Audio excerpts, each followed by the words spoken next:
So here we are on the Obarter D5. Now I'll talk about the specs later on, but I'm excited to try a scooter that's this big. And I think there's a little bit of rattling coming from the front, so I need to check out on a few things, but this is absolutely gigantic. I mean, really gigantic. It's the biggest scooter I've actually had on the channel, and of course, well, the specs alone are absolutely nuts on this. We'll do a speed test now in a minute. The top speed on this was meant to be 60 to 70 kilometers per hour.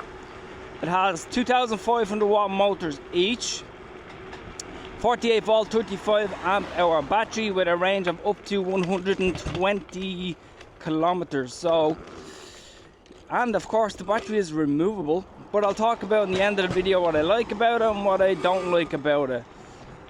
But I am a little bit intimidating at first because of the size of it, and no matter what height you are, this scooter will pretty much suit anybody because the handlebars are adjustable and the stem on it is pretty much rock solid. Plus, it's actually the biggest tires I've ever had. These are 12-inch tubeless tires, and yeah, it's really high off the ground, very, very high off the ground. So if you wanted to put off-road tubeless tires on this, you would have an absolute blast. But the weight of this, I think it's like 45 kilograms, something crazy like that. So I'll do a speed test now in a minute. Okay, we're on dual motor and we're at turbo. Okay, so top speed on gear 1 turbo dual is 30 kilometers per hour. Let me just put it on to gear 2. Gear 2 has of course more speed, 40, 50. Whoa, holy smokes. Let me just get on a straight road to do this test properly, and I know where the banging is coming from. It's actually coming from the front light that I'll show in a few minutes. It's actually really annoying, that flipping noise. Handling this can take a while to get used to because of the size of it, plus you do have a steering damper on this as well. So you need to be definitely cautious at first. It's not something you would get on and then next of all start going crazy speeds. Definitely not. Okay, now we have a straight road. Okay, gear 3.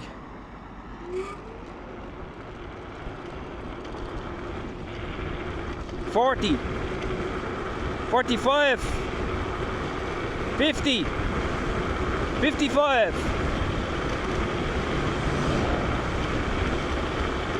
60,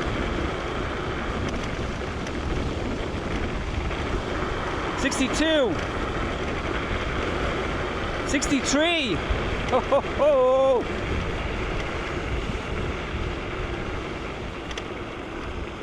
Go again. Thank God this has a steering damper.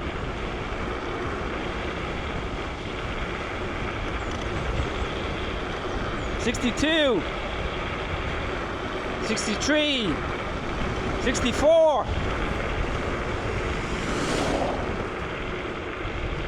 Whoa. Of course, when you're doing a speed test, cars pull out right in front of you.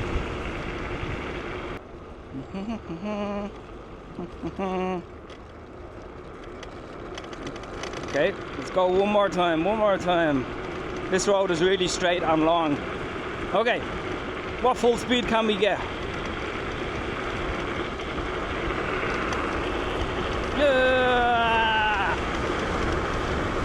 Headwind, a lot of wind. 62, 63, 64, 65, 66, 67, 60. Oh, have to stop. Whoa. Okay. 67 kilometers an hour and I had to stop. So to be honest, that's more than what you really want.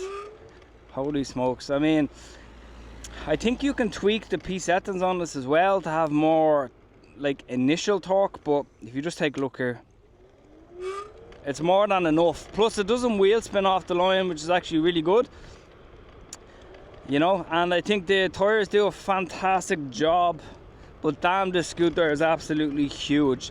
One thing I do like is the display is absolutely gigantic on this, so you can see every single stat. I'm just going to stop here and I'm going to show you what's actually rattling in the video. I'm pretty sure I've pinpointed it. There's actually lights here, this part here. I think that's the part that's actually rattling. So I'll just need to tighten these and then it should be okay. So there we go. This is our 48 volt 35 amp hour removable battery. Quite nice to see. You have, of course, these really nice tidy quick release connectors right here. And then you, if you want to, you can just simply charge the scooter, for example, just there at home. So it's really easy. The only thing that's of concern is if it's raining, for example, when you put this down, you actually have this big gap here. So, and around the edge, of course, water will get in anywhere. So when you're, I think if you don't want to remove this, best thing to do is to either use Gorilla Tape all around, clear Gorilla Tape, which is absolutely fantastic, or simply get another grip and put the nice grip tape over it so water can't get in there, because in the back it's quite, you know, water will actually drip down there, but I think it would run off in this direction, so it shouldn't do any damage. But it's just one of those things to really keep an eye out for. But apart from that, I think it's actually pretty solid. And then you just need to put back in your locking pin here. Your default code is 000. So let me just put that back around there, and then that's pretty much it. It's done. To take a look at this in person, you would be shocked on how big it is. And yes, here's actually another cool feature. You actually have these wheels here, so when you fold the electric scooter, you can use these wheels to actually push it along. But how practical that is, you know, it's everybody has their own opinion about something like that.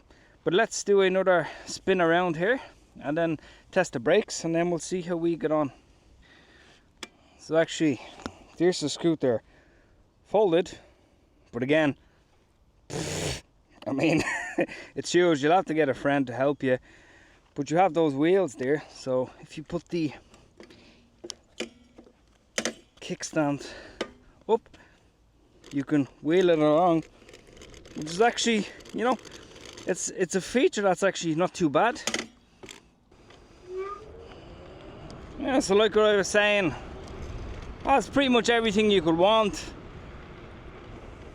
Of course, it does have street tires, so, you know, you can go on and off grass if you want to have a bit of fun. But overall, you could, of course, just put full off-road tires on it if you want.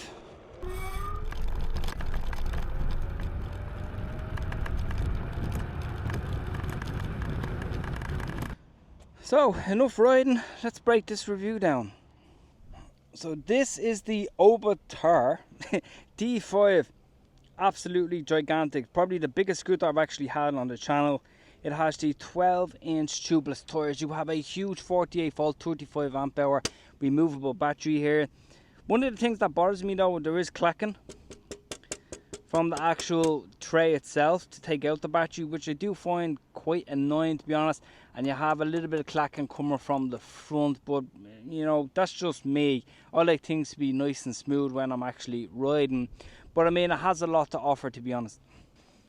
It's definitely quite different to look at. You have these huge lights here. You have, of course, these additional lights here that light up at night time. You have a horn. You have a steering damper that you have to fit yourself when you get it out of the box, but it'll take you a few minutes. You just need to follow a few instructions, and there is videos online already on how to fit that steering damper. You have probably one of the largest displays I've ever seen on an electric scooter right here. And then of course you have your finger throttle, you have your turbo buttons, single, kind of whatever mode you want, choosing from gears 1, 2 and 3.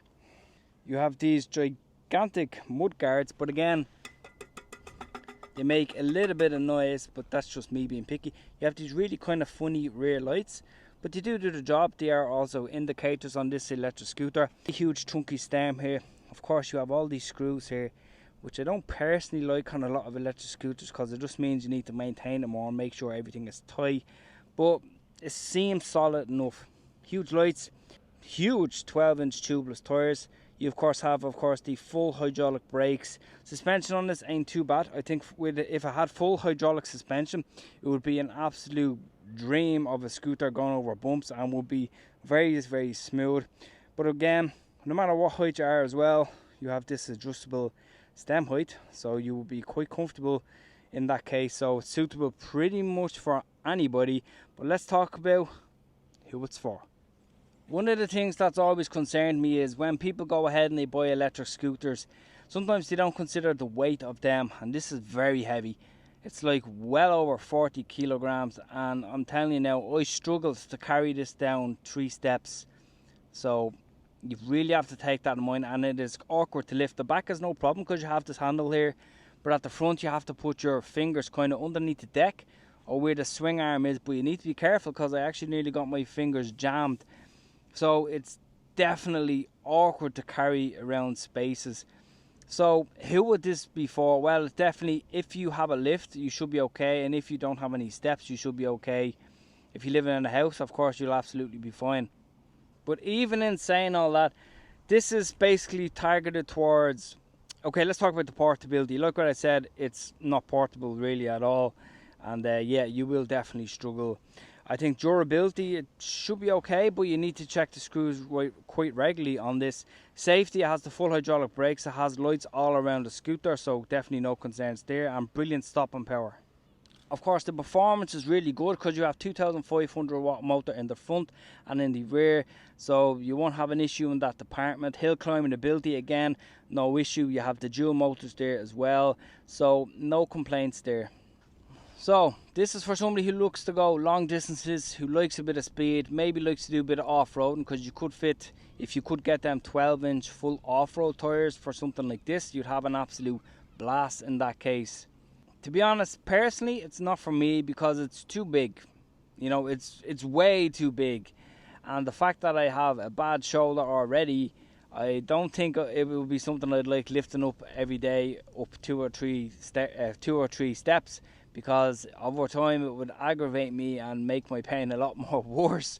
I think it's for somebody who's quite fit, who doesn't have any trouble lifting something like this regularly, if that's the case.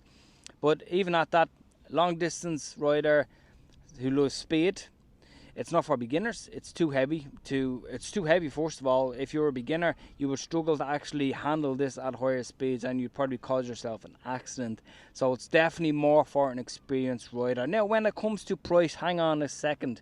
Think of all the specs you actually get with this scooter. Let's forget about the weight for a moment. This is around €1,400, and consider the range, the speed. You have the suspension there, adjustable handlebar height, a huge head-up display. I think it's actually worth the money. I thought it would have been a bit more expensive, maybe €1,800 or €1,900, but I think it's dead on the money, and I don't really have any major complaints about it except for the whole weight factor. That's why it's not for me. But for some other people who are fit, of course, they wouldn't really care about something like that.